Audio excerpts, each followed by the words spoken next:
I've seen hundreds of letters from senators to other government officials, and I have never seen a letter like this.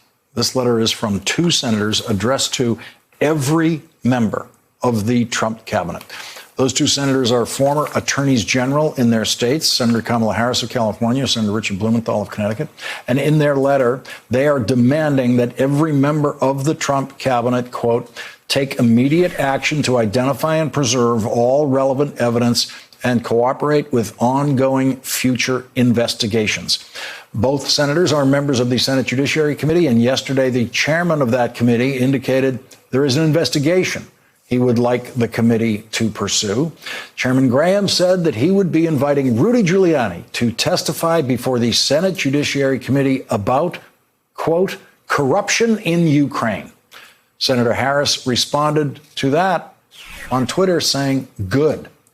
I have questions. Joining us now is Senator Kamala Harris, Democrat from California. She's a member of the Judiciary Committee, the Intelligence Committees, and she is now a Democratic candidate for President of the United States. Senator, thank you very much for joining us tonight.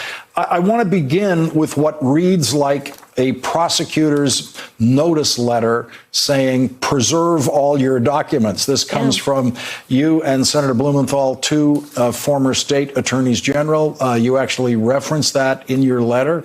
I think the recipients of this letter today know that very well about both of you. What are you hoping to accomplish with this? Well, to put everyone on notice, Lawrence, that this is a process that is about pursuit of justice and truth, and that we are not going to tolerate, in our role of oversight, any conduct that interferes with that process. And so we are putting members of the cabinet on notice that they have a duty and a responsibility to preserve evidence, to protect whistleblowers, to protect the inspectors general of the various agencies, and to cooperate with this process. And frankly, to your point, the letter perhaps is unique because I don't think in recent history we've seen the need for those kinds of obvious points to be made. But with this administration, we can't take anything for granted, especially when we've seen the highest elected official in our government, Donald Trump, actively engage in the suppression of evidence and the intimidation of witnesses.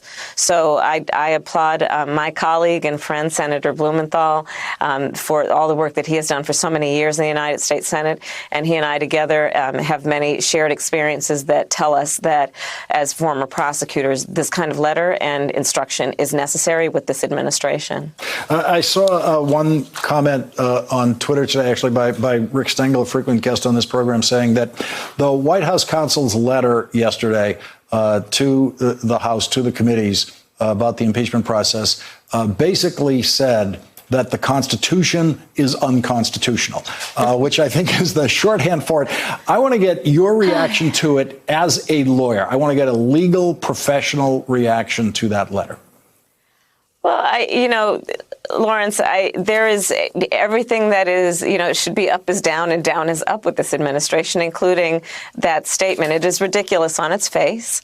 And this is a moment that highlights the magnificent brilliance of the framers of our Constitution and the founders of our nation, who imagined such a moment where there would be an outright and obvious, at this point, abuse of power by one branch of government, in this case the executive branch, and the need, therefore, for these kinds of checks and balances. So the letter today from Senator Blumenthal and myself and so many others who have stood up to stand for accountability and for our democracy is about living what our founders imagined might be necessary, which is to have these checks and balances.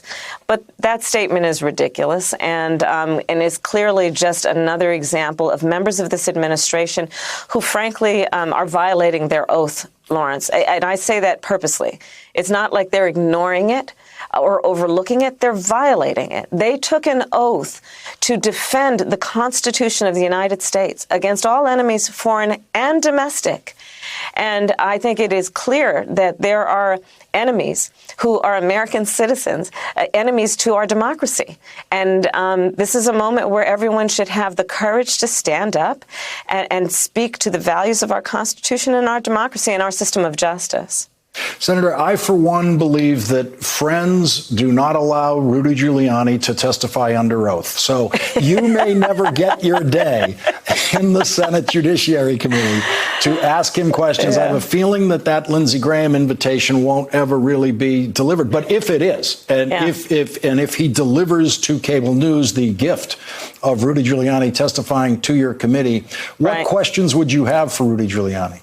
Oh, there are many. I would ask, and really the public has a right to know whether and what the president directed him to do, and what exactly, under what conditions those directions took place. There are questions about who gave Rudy Giuliani the authority to pretend to be a diplomat working on behalf of the United States government when, in fact, he was the private attorney of the president doing his personal bidding for the president's political benefit. I also have questions, Lawrence, about whether there was any bribery at place here. Because that is a question in my mind. Were any officials, foreign or domestic, bribed in any way to carry out what clearly was an act against the best interest of our national security?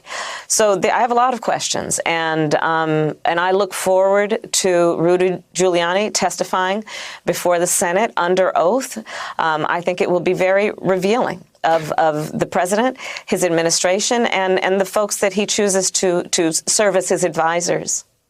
Senator, please stay with us across the break. And when we come back, I want to ask you about the Senate Intelligence Committee bipartisan report. And I think a lot of people don't realize how bipartisan Senate Intelligence Committee still is. That you all released yesterday specifics about the Russian interference in the election, new specifics, including the way the Russians specifically targeted black voters in their disinformation. We'll do that across this commercial break. But please stay with us, Senator. Thank you. Will do. Thank you. Thanks for checking out our YouTube channel. Subscribe by clicking on the button below for more from The Last Word and the rest of MSNBC.